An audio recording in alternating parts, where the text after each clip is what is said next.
Hi, I'm Roxanne Bellamy from the Diversity Movement, and this is my colleague Jackie Ferguson.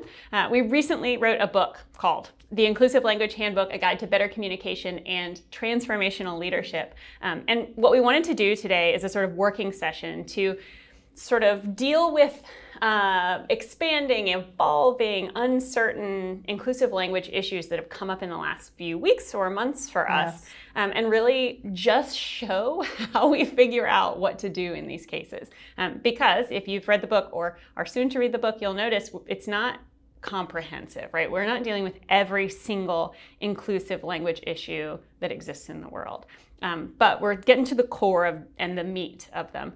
And often we are asked questions that we don't know the answer to, and we're not sure if that term is inclusive or exclusive. And so we really just kind of wanted to show you a little behind the scenes about how we figure that out. Jackie, tell us about the email you got recently that sort of kickstarted this idea for us. Yes, so on the website, as a description of myself, I consider myself a chief question asker, which I identify as closer to, a chief executive officer, chief marketing officer. But the person that reached out said, I find that offensive. Mm-hmm.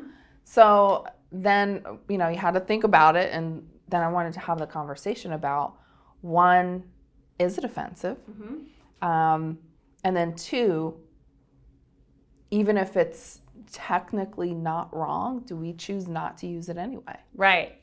So our finding, and we both have our computers in front of us because we're pulling this up right now, is etymologically, which means the history of the word, right? Not a definition, but where the word came from. Chief is actually an old French term, sort of travels around the European continent. Vulgar Latin is mentioned. And by vulgar, they just mean really like commonplace Latin language.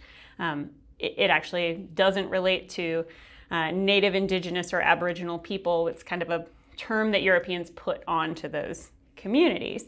And Roxanne, just to say, I have background in the Choctaw Nation. Oh, that's right. And so the word for chief is Miko. Oh. Yeah. Well, now I know. Yeah. That's cool. And so the question that came in, and I just loved this email that this person wrote to you, and I loved how open it was in this way that said, like, I'm just not sure if chief is okay, but it did flag. It did alert me when I saw that on your profile, and is it okay? Is it not okay? And they gave you such grace, and it was like we were all learning together, and your response was equally graceful. It was this, I don't really know, but I'm going to do the research, and here's how I choose to use it. And I think, like, looking at it online right now, there is also a world of these terms, right, that are super commonplace to us, that we use unthinkingly. And those are the terms that really, like, pop into our consciousness. So what are we using without thinking about it that might be offensive? And how do we know what those terms are before someone emails to say, that was slightly offensive to me? And Roxanne, before we dig into the word, let's talk about when it's not okay to use. Yeah. So let's just be clear about that. So from my perspective, you should not use the word chief when you're referring to a boss or superior, to say, hi chief, or, refer to someone as a chief, because traditionally in indigenous cultures, chief has they are the center of that tribe and the wisdom and the direction for that tribe. And so I think it's an overstatement for a lot of managers, right? Because whereas managers are important and important to your work, they're not necessarily vital to your existence.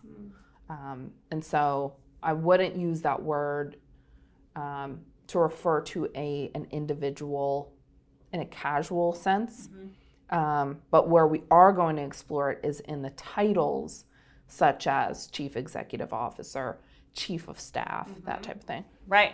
And in that use, it's super commonplace in America. Yes. What I'm learning online, literally in the last 10 minutes, is that other people have already dealt with this problem before us and asked these questions and found solutions. The San Francisco School District earlier this year, literally in the last month, decided that they're going to just stop using it in all of their job titles to avoid any offense, which is really interesting to me. And I will say when we use that word, we're often saying primary or lead or Correct. Head. And so I guess what I'd love to hear you talk about is, in that context, if that's what we mean is primary or lead or head, what do you do when you're using chief and you could more easily replace it with head? Or do you do that even if the word doesn't come from Native American tribes? How do you sort that out? Yeah, great question. And I think that's the challenge, and that's where the conversation comes in. Because if I take that off, which is easy enough to do we then replace Chief Executive Officer? Because then we have to have a conversation with Don about that. Well, and as a content marketer, I'll say that for the search engine optimization, there are these terms we try to keep around solely because they're the terms everybody else uses, and we want to make sure we're tapping into a shared and common language. It's tricky. It is tricky.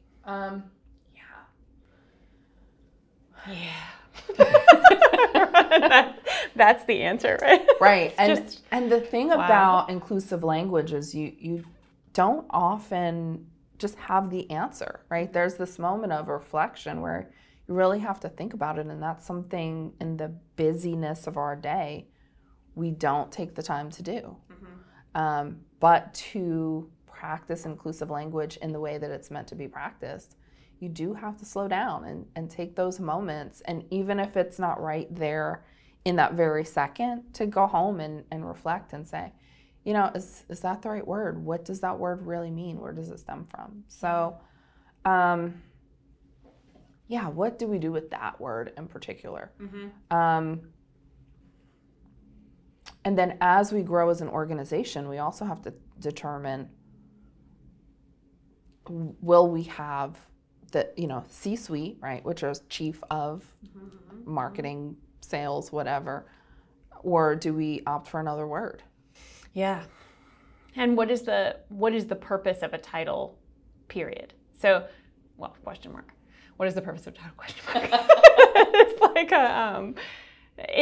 It's less, I will say, especially Don's Chief Executive Officer title here, right? It is actually less about how we treat him in the office and how he operates within our culture, but more about how he communicates what he does externally. And so maybe the answer is really evaluating for your organization. If you've got huge brand reputation, you're a national brand and people pretty much know what you are, and you can do funkier things with job titles than you're maybe permitted to do as a small or emerging business, because you're more often trying to communicate, this is what we do and this is who I am in this organization. A little less flexibility. Yeah.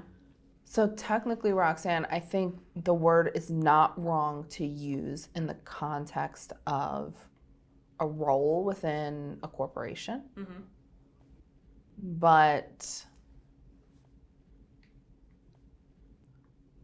I think maybe I change it on my personal description. Because of that connotation. Because of the connotation. Yeah.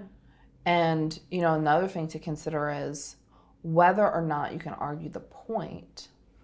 Is it worth the confusion, the question, the potential offense when you don't have the opportunity to give, a full video explanation of how you thought about the use for that word? Yeah, that's a good point.